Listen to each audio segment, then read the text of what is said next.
Alhamdulillahirabbil alamin. Allahumma shalli ala nabiyyina Muhammadin wa ala alihi wa ashabihi ajmain. Rabbi zidna ilma wa alhiqna bis sholihin wa tawaffana muslimin. Amin ya Allah ya rabbal alamin. Bapak Ibu jamaah salat subuh yang dirahmati Allah. Alhamdulillah kita bersyukur kepada Allah karena berkat izin dan iradahnya kita masih diberikan nikmat sehat, nikmat panjang umur oleh Allah Subhanahu wa taala. Mudah-mudahan nikmat sehat dan panjang umur ini bisa kita manfaatkan untuk memperbaiki diri kita, memperbanyak ibadah, mendekatkan diri kepada Allah Subhanahu wa taala. Amin ya rabbal alamin. Salawat salam sama-sama kita sampaikan kepada panutan abadi kita Rasulullah Muhammad SAW. Semoga kita termasuk umat yang mencintai Nabi dan mudah-mudahan Nabi mencintai kita. Amin. Baik Bapak Ibu dan sekalian yang dirahmati Allah, masih dalam suasana bulan Syawal, maka saya mengucapkan Ja'alallahu minal aidin wal faizin, taqabbalallahu minna minkum, taqabbal ya karim. Mohon maaf lahir dan batin. Baik Bapak Ibu, kita akan melanjutkan kajian tadabbur Al-Quran, yaitu renungan-renungan di bawah naungan ayat-ayat suci Al-Quran. Kali ini kita akan mengangkat satu tema, yaitu menjaga spirit ibadah pasca Ramadan. Untuk mengawali kajian ini, kita akan membuka Al-Quran, yaitu surat Al-Anfal, surat ke-8, ayat yang ke-29. Surat Al-Anfal, surat ke-8, ayat 29. A'udzu billahi minasyaitonir rajim. Bismillahirrahmanirrahim. Ya ayyuhalladzina amanu in tattaqullaha yaj'al lakum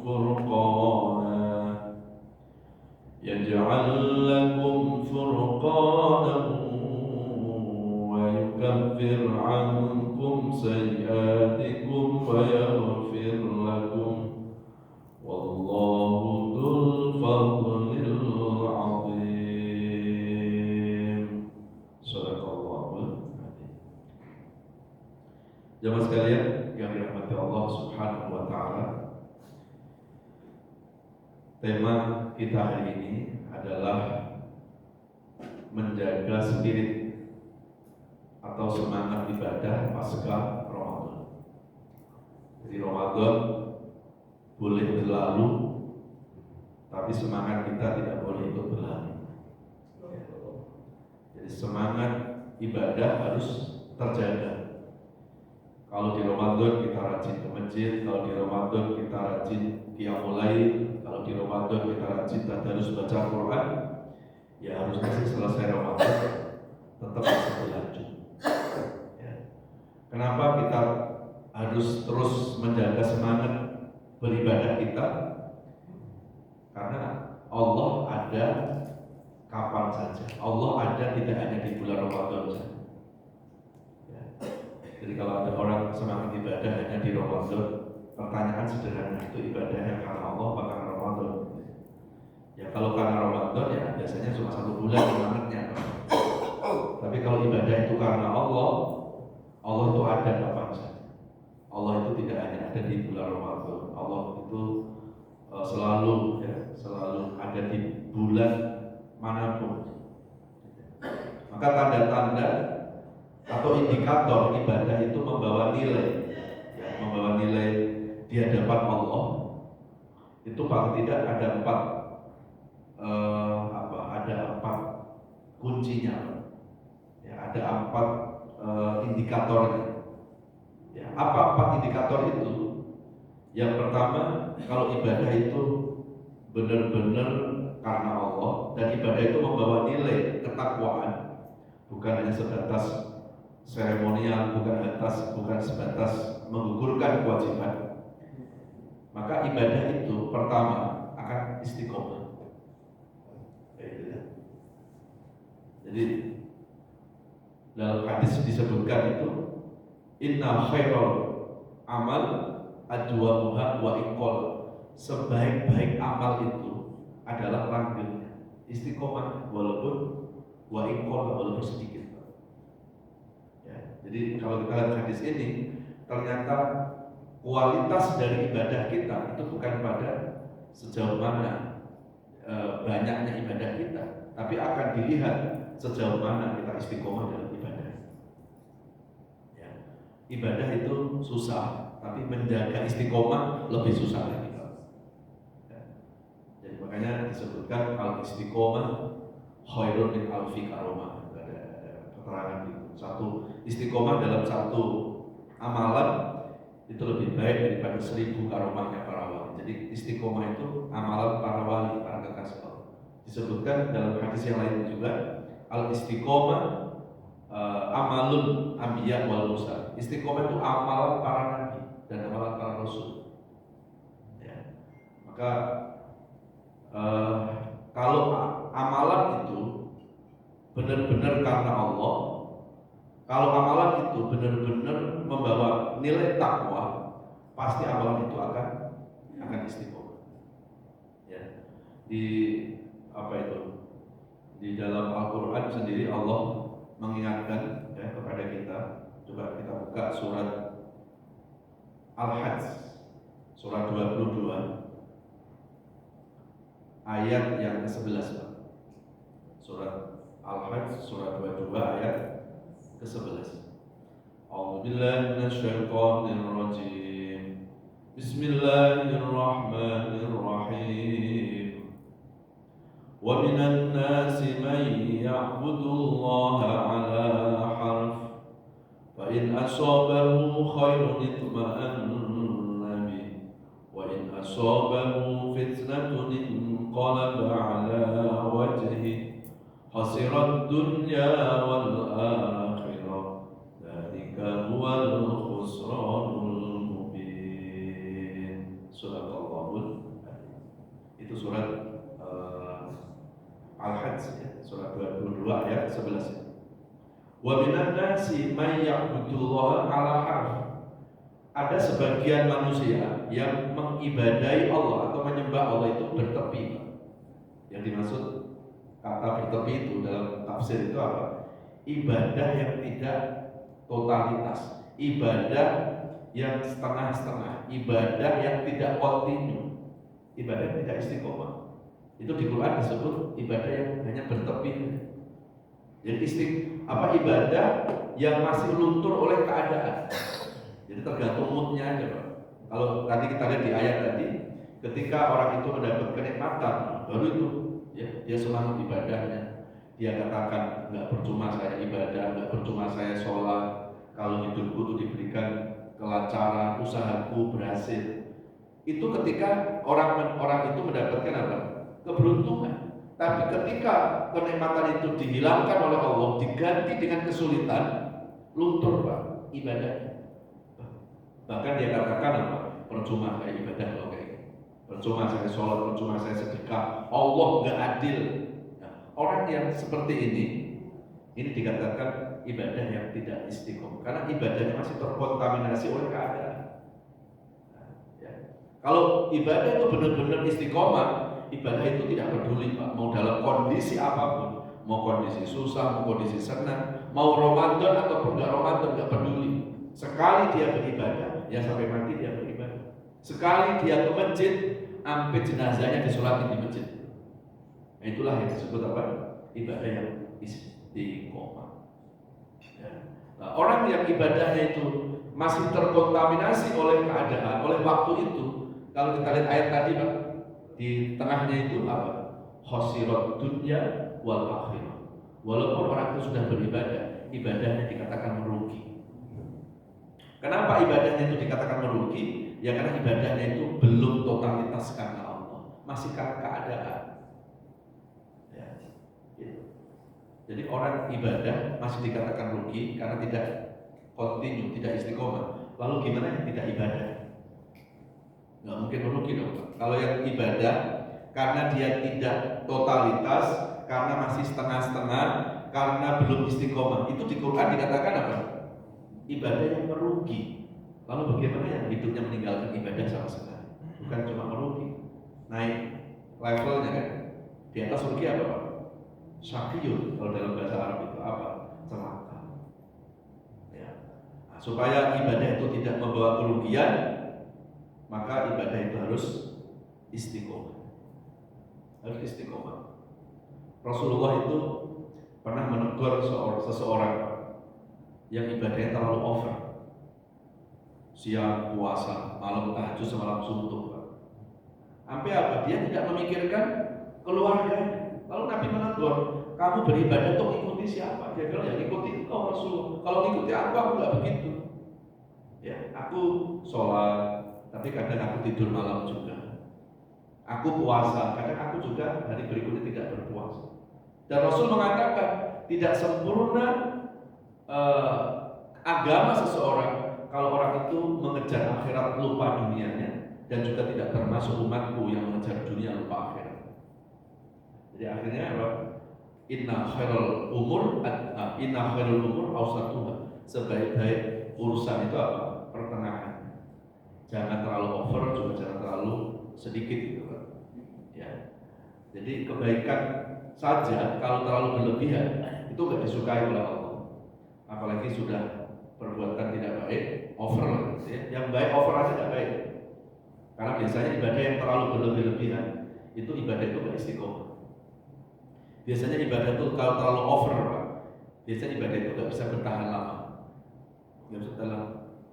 Maka ibadah yang terbaik itu adalah fattaqullaha mastata'tum. Bertakwalah kepada Allah sesuai dengan kapasitas kemampuan kita.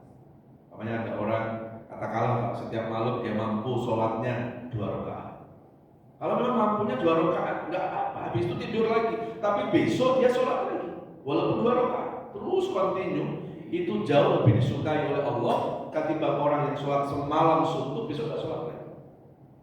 Jadi Allah menilai ibadah itu bukan dari berapa jumlah ibadah, jumlah itu kuantitas. Yang Allah nilai dari ibadah kita itu kualitasnya, bukan kuantitas. Dan kualitas dalam ibadah diantaranya adalah istiqomah. Makanya di Quran sampai Allah turunkan ayat secara khusus tentang istiqomah. Coba dibuka surat Fussilat ya, surat 41 ayat 30 sampai 32. Surat 41 ayat 32.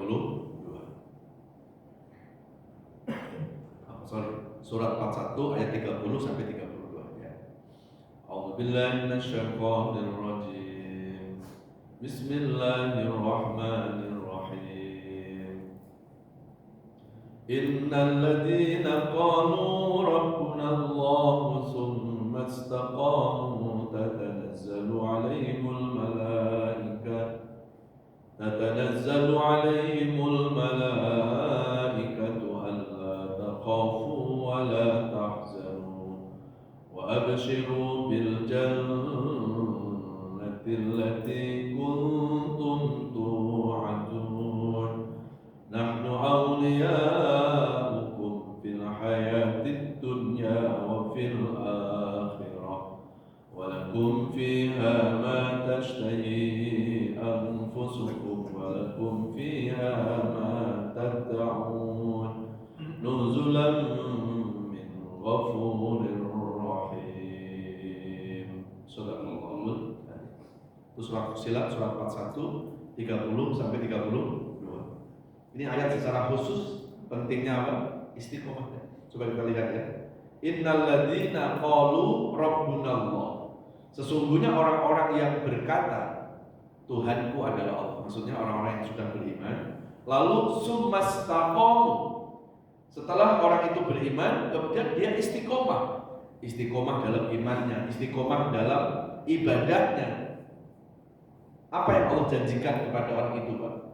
Ada 4. kebaikan yang Allah akan berikan kepada orang yang istiqomah. Apa 4 itu?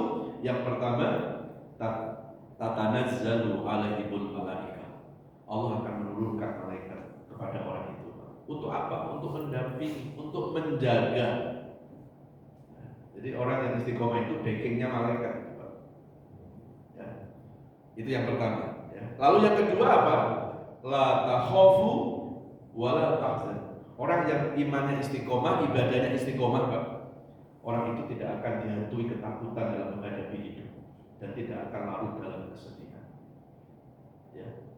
Jadi orang yang imannya istiqomah, ibadahnya istiqomah, dalam hidupnya itu akan selalu dijagain malaikat. Dalam hidupnya orang itu tidak dihantui ketakutan. Yang ngapain hidup harus takut, gitu ya? Hidup kita sudah diatur oleh Allah. Kita ini hanya tinggal menjalani saja.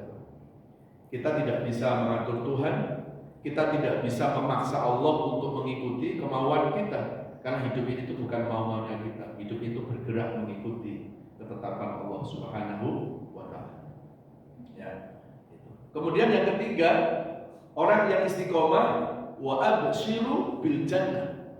Orang tersebut akan mendapatkan pahala yang bernama al-jannah, yang bernama surga. Maka masuk surga itu tidak cukup hanya dengan ibadah kita, tapi dengan keistiqomahan ibadah itu. Ya. Dan yang keempat, nahnu awliya'ukum fil hayatid dunya wa fil akhirah. Orang yang istiqomah, maka orang tersebut akan menjadi wali-walinya Allah. Nahnu awliya'ukum fil hayatid dunya wa fil akhirah. Menjadi wali itu apa? Menjadi kekasih Allah. Ya, salah satu tanda kekasih Allah itu apa? Dia istiqomah dalam beribadah. Ya. Itu janji Allah kepada orang yang istiqomah. Lalu yang kedua, indikator ibadah itu membawa nilai di hadapan Allah selain istiqomah. Yang kedua, ini indikatornya. Yang kedua, ibadah itu akan membawa efek, membawa pengaruh dalam perbaikan-perbaikan itu. Jadi kalau kita kepingin tahu, aku sudah sholat nih sekian tahun, kira-kira sholatku sudah membawa nilai apa belum? Maka untuk nilai kita nggak mungkin tahu, karena nilai itu mesti hak prerogatifnya Allah. Tapi indikator kalau ibadah kita membawa nilai, Pak. Yang kedua selain istiqomah tadi apa? Ibadah kita itu membawa efek positif, membawa pengaruh dalam kesolehan pribadi dan kesolehan sosial kita. Jadi kalau kita kepengen tahu, contoh nih, nilai dari sholat kita, nggak perlu orang lain yang ditanya. Lihat aja sebelum dan setelah sholat, ada nggak perubahan-perubahan diri kita? Lihat efeknya. Pokoknya ada orang sebelum sholat masih senang berbuat dosa, setelah sholat malah tetap berbuat dosa. Itu indikatornya apa? Bahwa sholat yang dilakukan itu masih sebatas menggugurkan kewajiban. Sholat yang dilakukan itu belum membawa nilai di hadapan Allah Subhanahu wa ta'ala. Coba kita buka ya, surat Al-Ankabut surat 29 ayat 45. Surat 29 ayat 45. A'udzubillahi minasyaitonir rajim. Bismillahirrahmanirrahim. Utlu ma uhiya ilaika minal kitabi wa aqimis shalah. Innas salata tanha 'anil fahsya'i wal munkar wa la dzikrullahi akbar wallahu ya'lamu ma tasna'un. Al-Ankabut surah 29 ayat 45. Ya. Coba kita renungi, Pak. Bacalah Al-Qur'an. Bacalah apa saja yang telah diwahyukan kepadamu, wahai Rasul. Yang diwahyukan kepada Nabi pasti Al-Qur'an ya. Lalu setelah itu, dan dirikanlah sholat. Sesungguhnya sholat yang baik itu, nah ini Pak, sholat yang baik itu seperti apa? Tanha anil fahsya wal munkar, yaitu sholat yang mampu mencegah dari perbuatan dosa-dosa. Jadi kalau ada orang sebelum sama setelah sholat kok sama saja, nggak ada perubahan, ya jangan-jangan sholatnya itu baru sebatas rutinitas, Pak. Jangan-jangan sebatas ritual saja. Ya, sholatnya itu belum membawa nilai takwa di hadapan Allah Subhanahu wa Kalau orang itu ibadahnya sudah membawa nilai di hadapan Allah, pasti ibadah itu akan membawa perubahan, akan membawa apa? Pengaruh ketakwaan. Ya, maka kalau Bapak Ibu buka di surat Al-Baqarah ayat 21, tujuan dari semua ibadah itu endingnya ketakwaan. Ya ayyuhan nasu taqu rabbakumul ladzi khalaqakum wal ladzina min qablikum la'allakum tattaqun. Itu di Al-Baqarah ayat 21. Wahai manusia, ibadahilah Allah yang menciptakan manusia. Tujuan dari ibadah itu adalah la'allakum tattaqun, agar membawa perbaikan diri kita, agar membawa ketakwaan kita. Ya. Agar membawa pengaruh ya dalam kesolehan pribadi dan kesolehan sosial kita. Maka saya lebih setuju Pak, kalau ada orang tanya sama kita, kenapa sih Bapak Ibu kok melaksanakan sholat? Saya lebih setuju jawabannya Pak. Bukan sekedar menggugurkan kewajiban. Kenapa saya sholat? Karena saya kepingin jadi orang yang lebih baik. Jadi efeknya itu jelas gitu loh. Iya ya, si Ahmad sebelum sholat itu masih suka begini begitu gitu ya. Begitu sudah sholat, dia sekarang jadi orang yang lebih baik loh. Dia sekarang jadi orang yang soleh. Itu artinya apa? Bahwa ibadah yang dilakukan itu ibadah yang sudah membawa nilai ketakwaan di hadapan Allah Subhanahu wa Ta'ala. Kan masih banyak kan Pak, kita ini kadang kalau ditanya tentang kewajiban-kewajiban kita kan hanya sekedar normatif. Kenapa sholat, kenapa puasa, kenapa zakat. Kadang-kadang kita sering menjawab, ya kan ini kewajiban saya. Jadi kok ibadahnya hanya ditempatkan pada ranah kewajiban. Jadi yang penting apa? Saya sudah sholat. Kenapa sholat? Ya kan kewajiban saya. Jadi begitu sudah sholat, dia merasa sudah puas Pak, karena sudah merasa menyelesaikan kewajiban. Gitu ya. Nah, saya lebih setuju kalau kita beribadah itu jangan hanya sekedar mengukurkan kewajiban. Kenapa saya ibadah? Karena saya kepingin ibadahku itu membawa pengaruh dalam kesolehan pribadi saya, dalam kesolehan sosial. Maka orang yang sholatnya baik harusnya bertetangganya juga baik gitu Pak. Orang kalau sholatnya baik harusnya apa? Bermasyarakatnya juga baik. Ya, karena ibadah itu tidak dinilai hanya dalam ibadahnya itu, tapi ibadah itu akan dilihat dari efeknya, dari pengaruh.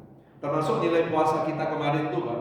Nilai puasa kita bukan dilihat dalam satu bulan Ramadan kemarin, tapi nilai puasa kita akan dilihat pengaruh puasa itu mampu nggak membawa perbaikan diri kita setelah puasa. Nah, jadi kalau kita kepingin tahu kualitas dari puasa kita, ya harusnya dilihat sebelum dan setelah puasa. Ada nggak perubahan diri kita? Kalau di saat puasa kita rajin baca Quran, harusnya sih selesai Ramadan nggak selesai baca Qurannya. Kan tujuannya kan agar kita menjadi lebih baik. Nah, lebih baiknya gimana gitu? Kalau saat Ramadan kita rajin tadarus Quran, kita rajin sholat malam, kita rajin ke masjid, begitu selesai Ramadan selesai semuanya. Kan berarti ibadah kita belum membawa la'alakum tattaqun. Maka ketika kita sudah diberikan kemudahan oleh Allah untuk sudah bisa sholat, sudah bisa berpuasa, harusnya kita nggak langsung puas dulu. Tapi kita muhasabah, kita merenung kira-kira sebelum aku sholat sama setelah sholat kira-kira ada nggak perubahan-perubahan, ada nggak perbaikan diri. Karena nilai ibadah bukan hanya dilihat dari ibadah itu Pak. Ya, seperti nilai sholat umpamanya, itu bukan dilihat berapa lama sujudnya, bukan dilihat berapa panjang surat yang dibaca dalam setiap rakaatnya, nggak ada hubungannya Pak. Kualitas dari sholat kita akan dilihat dari efek positifnya. Jadi kualitas ibadah kita itu akan dilihat dari perubahan diri kita. Nah, itu yang kedua. Sepenting apa sih perbaikan diri itu? Atau kalau dalam Quran itu disebut la'alakum tattaqun. Coba kita buka di Al-Anfal tadi Pak. Surat ke-8 ayat yang ke-29. A'udzubillahi minasyaitonir rajim. Bismillahirrahmanirrahim. Ya ayyuhalladzina amanu in tattaqullaha yaj'al lakum furqana wa yukaffir 'ankum عنكم سيئاتكم ويغفر لكم والله ذو الفضل العظيم. Sadaqallah. Wahai orang-orang yang beriman, jikalau kalian betul-betul bertakwa. Maksudnya betul-betul bertakwa atau apa? Takwanya atau ibadahnya tidak luntur oleh keadaan. Ya. Yang kedua, takwanya atau ibadahnya membawa perubahan, membawa nilai, membawa efek positif. Gitu ya. Kalau benar-benar orang itu ibadahnya membawa nilai takwa, maka Allah akan menjanjikan apa? Menjanjikan 3 kebaikan kepada kita. Apa 3 kebaikan itu?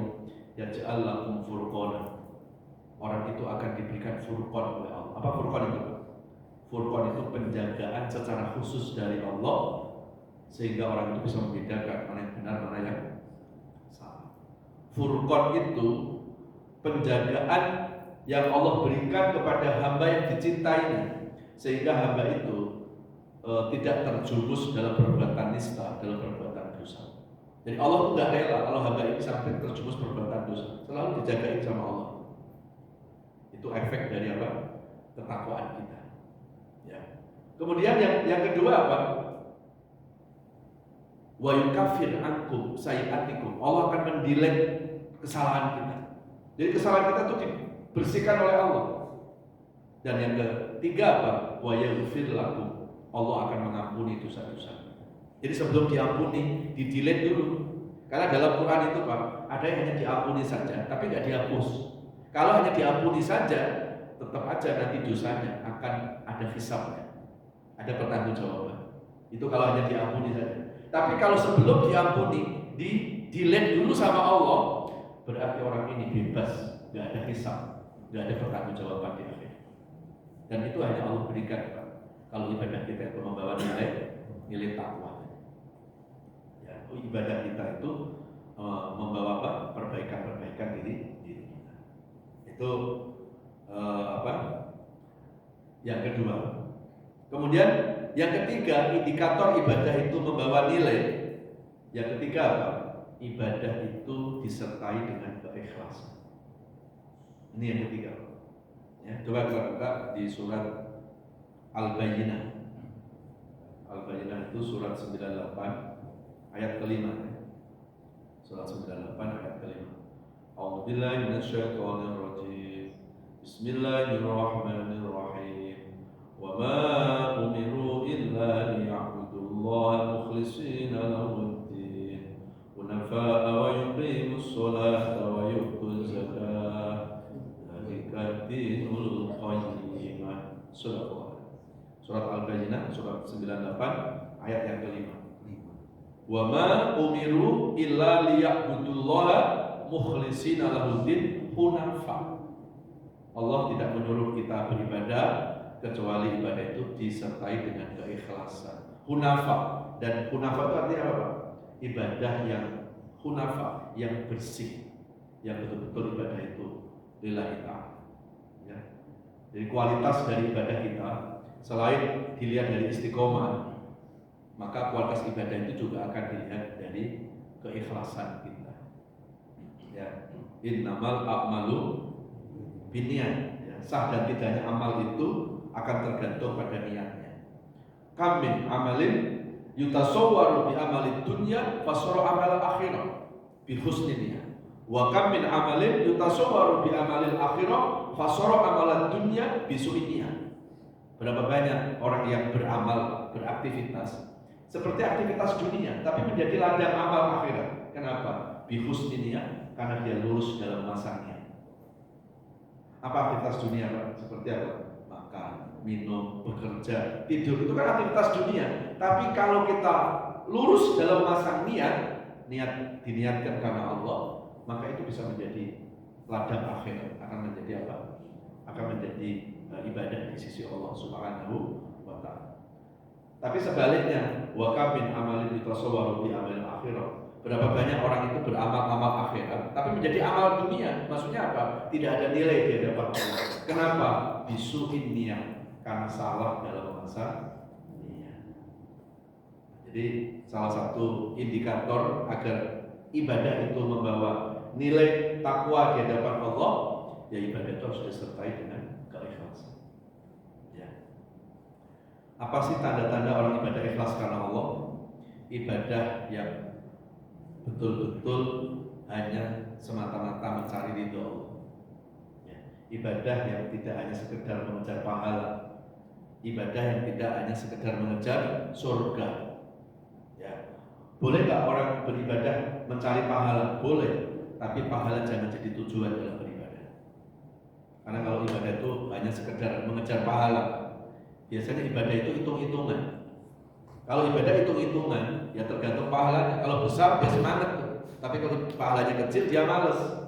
Nah, ibadah kepada Allah itu nggak boleh transaksional. Harusnya pahala itu kita jadikan penyemangat saja, bukan tujuan. Ya tujuan ibadah ya karena Allah. Ya. Karena kalau ibadah itu karena Allah, maka pasti ibadah itu istiqomah. Ya, dia nggak peduli Pak mau pahala besar, mau pahala kecil, pokoknya apa? Ibadah yang dilakukan itu betul-betul karena apa? Karena ridho Allah. Ya. Maka ridho Allah itu lebih penting daripada pahala. Ridho Allah lebih penting daripada surga. Orang itu masuk surga bukan karena amalnya, kan? Orang itu masuk surga karena orang itu mendapat ridho Allah. Ya.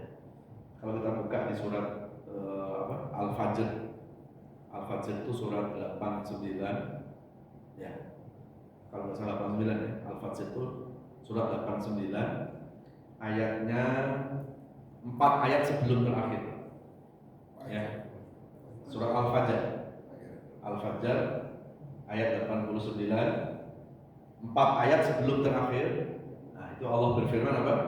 Ya ayyatuhan nafsul mutmainnah irji'i ila rabbiki radiyatan mardiyah. Lalu apa?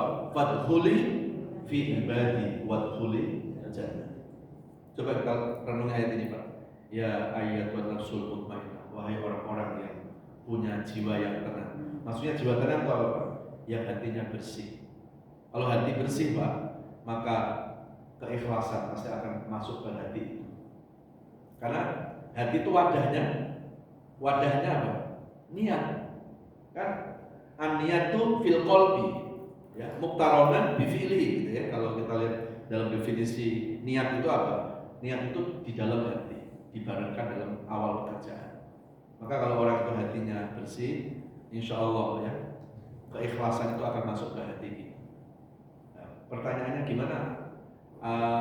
Ikhlas itu masuk ke hati seseorang. Kalau hati seseorang itu kotor, wadahnya kotor, ya nggak mungkin, Pak. Ya, niat yang ikhlas itu masuk ke tempat yang kotor itu. Nah, berarti kalau kita kepingin ikhlas, ya salah satunya yang harus dilakukan apa? Bersihkan hati. Ya. Lalu yang kedua, bicara tentang ikhlas, ikhlas itu hasil buah dari keimanan yang baik. Jadi kalau ada orang kok susah ikhlas, maka persoalannya itu ada di dalam keimanan. Karena kalau iman itu baik, maka iman yang baik akan melahirkan keikhlasan itu, Pak. Jadi nggak bisa kita mau ikhlas terus kita buat kajian tema tentang ikhlas. Kalau bisa kita buat tema ikhlas 70 kali pertemuan, biar apa? Biar ikhlas. Nggak bisa. Karena ikhlas itu akan berhubungan dengan keimanan. Kalau iman kita baik, Pak, dengan sendirinya akan lahir keikhlasan. Karena itu buah dari keimanan.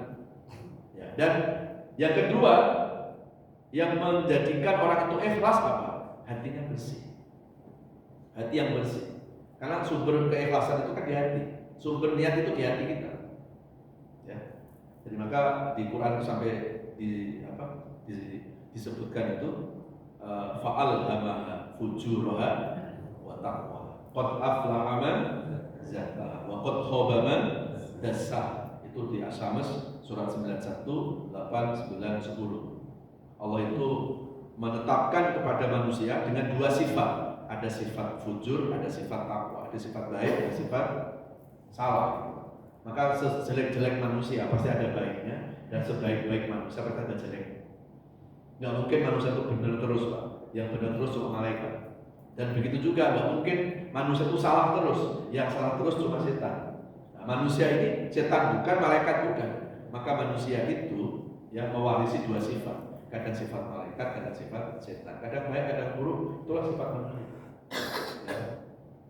Qad aflaha man zakkaha. Beruntung buat orang yang membersihkan hatinya dan celaka yang mengotorinya. Ya. Nah, jadi kalau kita kembali ke surat apa tadi? Apa itu?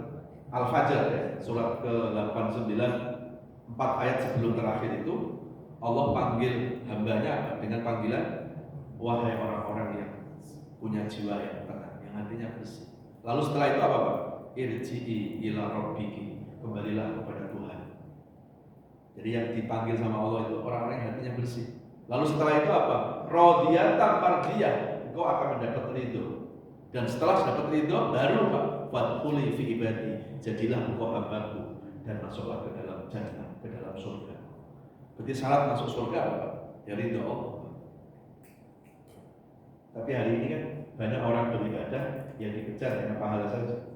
Harusnya kan pahala itu kita jadikan penyemangat, lalu tujuan ibadah ya ridho Allah. Ya, kalau ibadah itu mencari ridho Allah, pasti ibadah itu akan istiqomah. Ya, tapi kalau ibadah itu ya hanya melihat pahala, ya tergantung hitungannya. Akhirnya transaksional. Kalau udah transaksional, akhirnya apa? Seperti mental pedagang. Ya kalau orang pedagang itu tergantung dagangannya. Kalau dagangannya untung besar, dia semangat. Kalau kecil, dia malas. Ibadah kepada Allah tidak boleh hitung-hitungan seperti itu. Ya. Jadi pahala sama surga itu harusnya jadi penyemangat. Lalu tujuan ibadah kita ya betul-betul karena mencari ridho Allah Subhanahu wa Ta'ala. Jangankan masuk surga, orang masuk neraka saja kalau dapat ridho Allah nggak akan terasa panas Pak. Ya, loh kok bisa Pak Ustaz, kan neraka itu panas? Ya buktinya apa? Buktinya apa Pak? Malaikat yang menjaga neraka namanya malaikat siapa? Malaikat Malik. Ya, coba kita buka tentang malaikat Malik dalam hadis itu. Malaikat Malik itu adalah malaikat yang diciptakan oleh Allah dari awal sampai nanti Pak. Malaikat yang tidak pernah tersenyum sama sekali. Itulah yang jaga neraka. Jadi jangan coba-coba mau nyogok, mau negosiasi, tidak bisa. Melihat tampangnya udah serem. Orang senyum nggak pernah. Dan diriwayatkan dia hanya pernah tersenyum sekali ketika ketemu dengan Rasulullah SAW. Itu malaikat Malik. Nah, pertanyaannya, emang malaikat Malik nggak panas tuh di dalam neraka? Nah, ya kan gitu kan? Apa malaikat Malik itu nggak panas di dalam neraka? Kok dia kerasan dalam neraka? Pernah nggak Pak membaca riwayat malaikat Malik itu mau pensiun dini Pak? Saya nggak mau jadi malaikat deh. Loh kenapa? Jagain neraka panas tahu. Enakan malaikat yang jaga surga tuh dingin, adem gitu. Kenapa malaikat Malik kok nggak terasa panas di dalam neraka? Apa kuncinya Pak? Karena malaikat Malik itu ridho Allah. Ya kan? Jadi di neraka dapat ridho Allah aja, dia tidak merasakan panas. Apalagi kalau kita masuk surga Allah Subhanahu wa Ta'ala. Ya, kalau kita buka di surat Asy-Syu'ara surat 26 ayat 88 sampai 89 ya. Asy-Syu'ara surat 26 ayat 88 sampai 89. A'udzubillahi minasyaitonir rajim. Yauma la yanfa'u malun wala banun illa man atallaha biqalbin salim. Di mana pada hari kiamat nanti tidak berguna harta benda kita. Yang kita bawa menuju Allah apa? Hati yang bersih. Hati yang bersih itu maksudnya apa? Hati yang di dalamnya ada keikhlasan. Hati yang di dalamnya ada keimanan. Dan itulah yang nanti akan bertemu dengan Allah Subhanahu wa Ta'ala. Nah, coba kita buka lagi pentingnya ikhlas ya.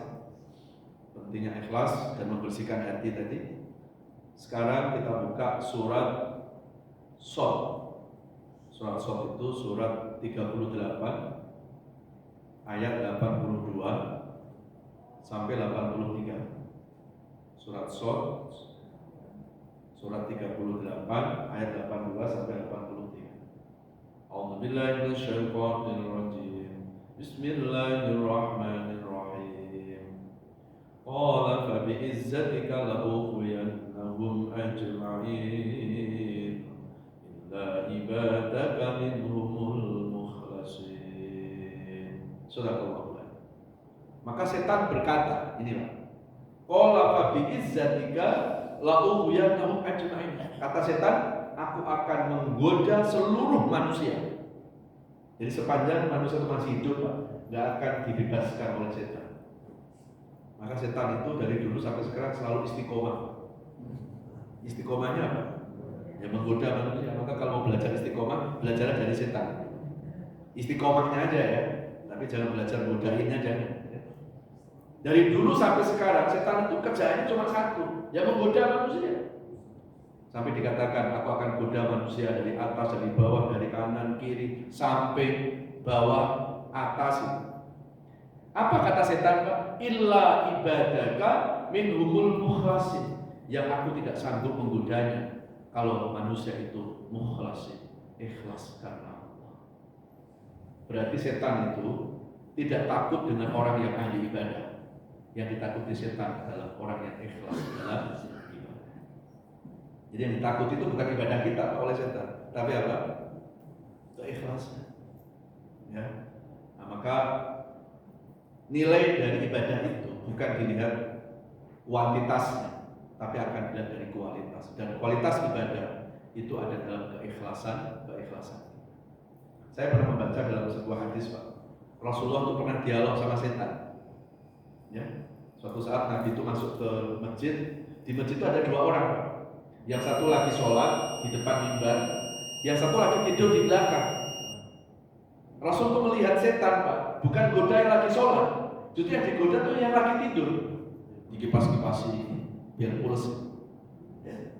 Lalu Rasul bertanya sama setan, wahai setan, kenapa kamu goda yang lagi tidur itu? Kenapa yang di depan itu lagi sholat kamu malah nggak goda? Apa kata setan, Pak?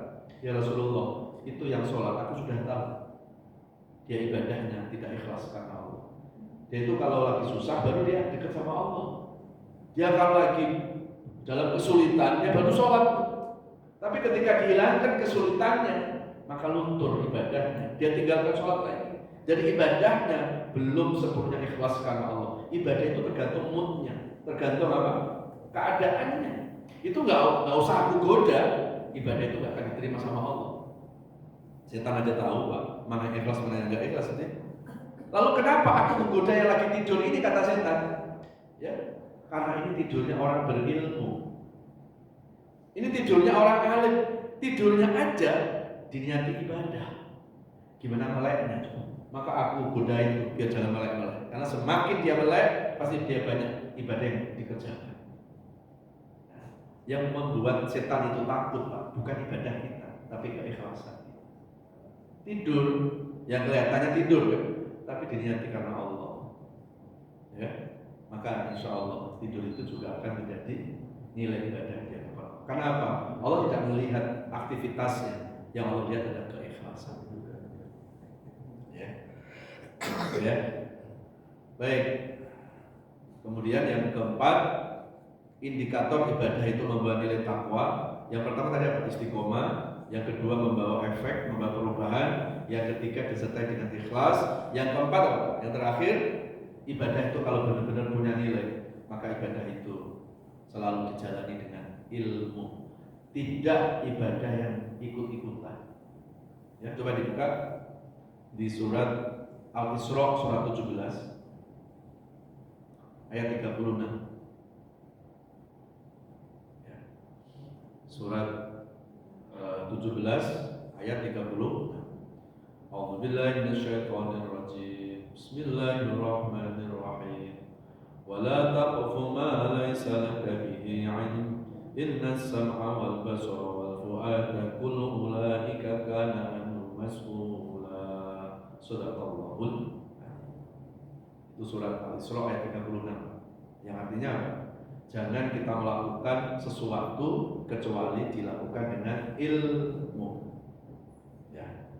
Jadi ilmu itu apa ya? Ibarat Ibarat pelita, seperti cahaya. Kalau orang itu jalan dalam kegelapan, ada cahaya, dia nggak mungkin nabrak sih. Maka orang yang punya ilmu, dia akan bisa membedakan mana yang salah, mana yang benar. Ya. Di Quran sendiri, kalau Bapak Ibu buka, pertama kali surat yang Allah turunkan kepada Nabi surat apa? Surat Al-Alaq yang diawali dengan ayat Iqra. Apa arti Iqra itu? Bacalah. Kenapa? Kok ayat yang turun kepada Nabi menyuruh kita membaca? Karena membaca jendela ilmu. Jadi secara tidak langsung betapa Al-Quran itu memberikan apresiasi terhadap ilmu pengetahuan. Ya, orang kalau banyak bacaannya, pasti literasi pemahamannya luas, nggak sempit. Ya. Orang kalau senang membaca, pasti akan wawasannya ilmu itu akan luas. Ya. Jadi secara tidak langsung dengan Allah menurunkan surat Al-Alaq yang diawali dengan kata Iqra, itu sebetulnya Allah ya memberikan penghormatan kepada ilmu pengetahuan. Sampai ada seorang ulama besar dari Mesir, namanya Profesor Dr. Muhammad Said Abduh. Beliau lahir 1805 Masehi. Ya. Beliau melahirkan ulama-ulama dunia, diantaranya adalah Hasan Al-Banna, Muhammad Rashid Ar-Ridho, seorang tokoh tafsir dunia. Itu murid dari beliau. Profesor Said Abduh itu murid dari gurunya, namanya Syekh Abdan Afghani. Ya. Beliau pernah membuat buku Limadha ta'akhkharal muslimun wa limadha taqaddama ghairuhum. Kenapa umat Islam mundur dan kenapa umat Muslim berkembang? Itu satu judul bukunya. Nah, beliau menganalisa ada 3 penyebabnya. Pertama apa? Al-jahlu, al-faqru, at-tafarruq bainal ummah. Yang menyebabkan umat Islam ini mundur, nggak bisa bersaing dengan umat-umat yang lain itu 3 faktor. Pertama apa? Faktor kebodohan. Kedua, karena fakir, kemiskinan. Dan yang ketiga adalah at-tafarruq bainal ummah, perpecahan antar umat Islam. Nah, berarti kalau umat Islam mau maju, yang harus diperbaiki apa? Ya, 3 unsur tadi. Pertama apa? Umat Islam nggak boleh bodoh. Umat Islam harus cerdas intelektual dan harus cerdas spiritual. Yang kedua, umat Islam harus apa? Punya semangat etos kerja yang tinggi. Karena ini kaitan dengan urusan apa? Ekonomi. Kadal fakru ayakuna kufron. Kadang kemiskinan itu bisa menyeret kepada kekafiran. Ya, berapa banyak orang itu menggantikan agamanya itu karena urusan perutnya. Ya, kalau di sini nggak kelihatan. Coba kita datang ke daerah terpencil, apalagi hari-hari sekarang ini. Berapa banyak saudara-saudara Muslim kita keluar dari Islam karena urusan perut kosong. Hanya cuma diiming-imingi dengan baju bekas, makanan Indomie sari, mereka keluar dari Islam.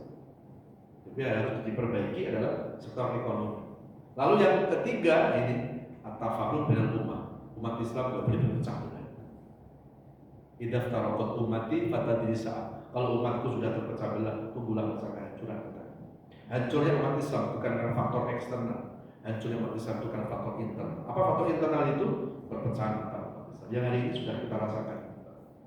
Ya, hanya cuma gara-gara beda fikih, beda pemahaman, satu masjid kayak nggak kenal. Ya, alhamdulillah. Ya. Nah, oke. Jadi yang saya simpulkan, Pak. Jadi kalau ibadah itu membawa nilai ketakwaan di hadapan Allah, maka ibadah itu ada 4 indikator tadi ya. Ibadah itu istiqomah, ibadah itu membawa efek positif, membawa perubahan. Ketiga, ibadah itu didasari dengan ikhlas, dan yang keempatnya ibadah itu dijalani dengan ilmu, tidak ikut-ikutan. Mudah-mudahan kita bisa mengamalkannya. Semoga ibadah-ibadah yang sudah kita lakukan tidak hanya sebatas menggugurkan kewajiban. Semoga ibadah ini akan membawa pengaruh dalam ketakwaan. Amin ya Allah ya Rabbal. Baik, saya kira itu. Mudah-mudahan ada manfaatnya. Mari kita berdoa kepada Allah. Mudah-mudahan doa-doa yang kita panjatkan didengar dan dijabah Allah Subhanahu wa taala. Amin ya Allah ya Rabbal. A'udzubillahi minasyaitonir rajim. Bismillahirrahmanirrahim. Alhamdulillahirabbil alamin. Allahumma shalli ala Muhammad wa ala alihi wa sahbihi wa barik wa sallim ajmain. Allahumma ja'alna min ahli ilmi ya Allah. Jadikan kami semuanya termasuk orang-orang yang ahlul ilmi, orang-orang yang pencinta ilmu. Jadikan ilmu-ilmu yang sudah kami pahami bisa kami amalkan. Jadikan ilmu ini kelak menjadi cahaya penerang dalam kegelapan alam kubur kami nanti, ya Allah. Dan jadikan ilmu kami ini akan menjadi syafaat di akhirat nanti, ya Allah. Rabbi zidna ilma, ya Allah, tambahkan ilmu kami agar ilmu yang kami pahami menjadi ilmu yang manfaat. Ya Allah, Allahumma arinal haqqa haqqa warzuqna ittiba'. Ya Allah, tunjukkan kepada kami yang benar nampak benar, ya Allah, dan berikan kekuatan kami untuk menjalankan kebenaran itu, ya Allah. Dan tunjukkan kepada kami yang salah nampak salah, ya Allah, dan berikan kekuatan kami untuk meninggalkan kesalahan itu, ya Allah. Ya Allah, bila hidup ke depan kami ini masih membawa kebaikan-kebaikan, mohon ya Allah, berkahi dan panjangkan usia kami, ya Allah. Berikan kesehatan jasmani rohani kami, ya Allah. Angkat seluruh penyakit-penyakit kami, baik penyakit fisik maupun penyakit hati yang susah diobati. Ya Allah, berikan keikhlasan dan kesabaran dalam menjalani sisa-sisa hidup ini, ya Allah. Jadikan sisa-sisa hidup kami ini menjadi hidup yang jauh lebih baik, hidup yang lebih berkah, hidup yang penuh ibadah, hidup yang selalu mampu memperbaiki diri. Ya Allah, ajarkan kepada kami makna taubat, ya Allah, agar kami mampu menyadari dosa-dosa kami selama ini. Kami bukan orang yang suci dari dosa, ya Allah. Kami bukan orang yang suci dari kesalahan. Kami menyadari banyak dosa-dosa dari masa lalu hingga saat ini, ya Allah. Ampuni dosa-dosa kami, ya Allah. Jangan kau balas dosa-dosa kami dengan kemurkaan-Mu, ya Allah. Jangan kau balas dosa-dosa kami dengan musibah-musibah yang selalu menghampiri hidup kami, ya Allah. Wassallallahu ala nabiyina Muhammadin wa ala alihi wa sahbihi wasallam. Walhamdulillahi rabbil alamin. Subhanakallahumma wa bihamdika asyhadu an la ilaha illa anta astaghfiruka wa atubu ilaik. Mohon maaf lahir batin. Wassalamualaikum warahmatullahi wabarakatuh.